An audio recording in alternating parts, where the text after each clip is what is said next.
नमस्कार, मी संकेत आणि आपण पाहत आहात मुंबई आउटलुकचा विशेष कार्यक्रम दिनविशेष। जेम्स सॉन्डर्सची हत्या ही लाहोर योजनेचा एक भाग होती। ही योजना हिंदुस्तान सोशलिस्ट रिपब्लिकन असोसिएशन या क्रांतिकारी संघटनेने तयार केली होती। या संघटनेचे उद्दिष्ट ब्रिटिश राजवटीचे उन्मूलन करून भारताला स्वतंत्र करणे हे होते। लाला लजपत राय हे भारतीय स्वातंत्र्य संग्रामातील एक महत्त्वपूर्ण नेते होते। त्यांना ब्रिटिश पोलिसांनी लाठ्यांचा मार मारून गंभीर जखमी केले होते, ज्यामुळे त्यांचा मृत्यू झाला।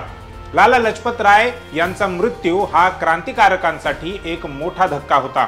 त्यांच्या मृत्यूचा बदला घेण्यासाठीच भगत सिंग आणि त्यांच्या साथीदारांनी ही हत्या केली। या हत्येच्या आरोपाखाली भगत सिंग, सुखदेव आणि राजगुरू यांना अटक करण्यात आली आणि नंतर त्यांना लाहोर केंद्रीय कारागृहात फाशी देण्यात आली। त्यांच्या फाशीची तारीख 23 मार्च 1931 होती। या घटनेनंतर ब्रिटिशांनी भारतातील क्रांतिकारी चळवळीवर कडक कारवाई सुरू केली। मात्र या क्रांतिकारकांच्या बलिदानामुळे भारतीय स्वातंत्र्य संग्रामाची ज्वाला अधिकच प्रज्वलित झाली। दीपक हळदणकर हे भारतीय सिनेमातील एक प्रसिद्ध दिग्दर्शक आणि छायाचित्रकार आहेत।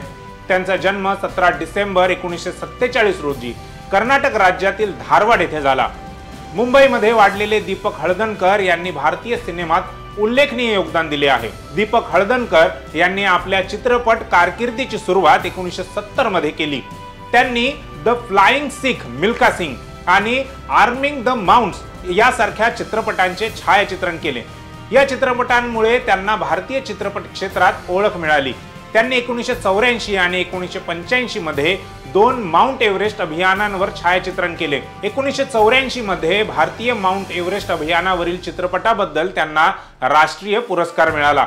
या अभियानात पहिल्या भारतीय महिलेने माउंट एव्हरेस्ट चढाई केली त्याचे छायाचित्रण होते। दीपक हळदणकर यांनी भारतीय सिनेमात महत्त्वपूर्ण योगदान दिले आहे।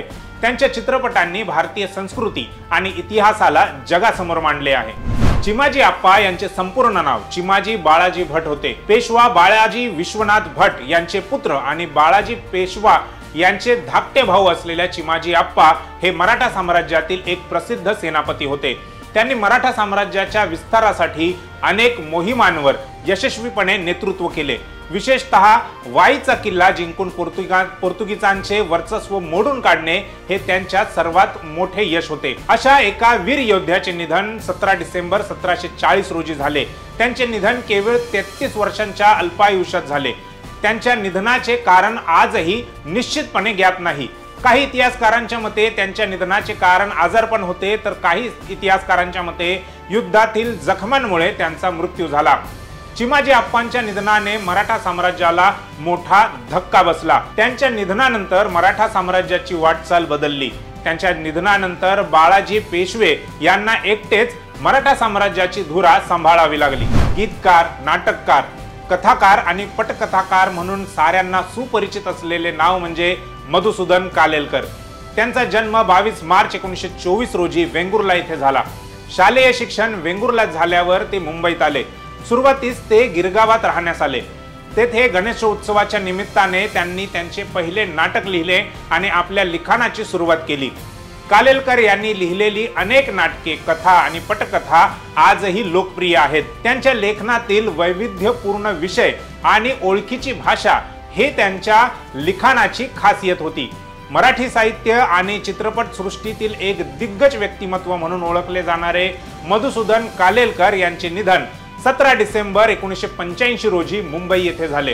त्यांच्या निधनाने मराठी साहित्य क्षेत्राला मोठा धक्का बसला।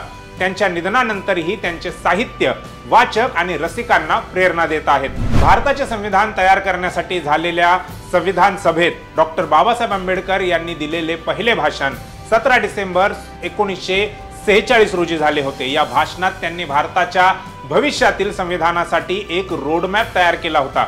त्यांनी भारतातील विविधता, सामाजिक विषमता आणि देशातील अनेक समस्यांचा उल्लेख करत संविधानात या गोष्टींचा विचार करण्याची गरज व्यक्त केली होती। डॉक्टर बाबासाहेब आंबेडकर यांचे हे पहिले भाषण भारताच्या इतिहासात एक मैलाचा दगड ठरले।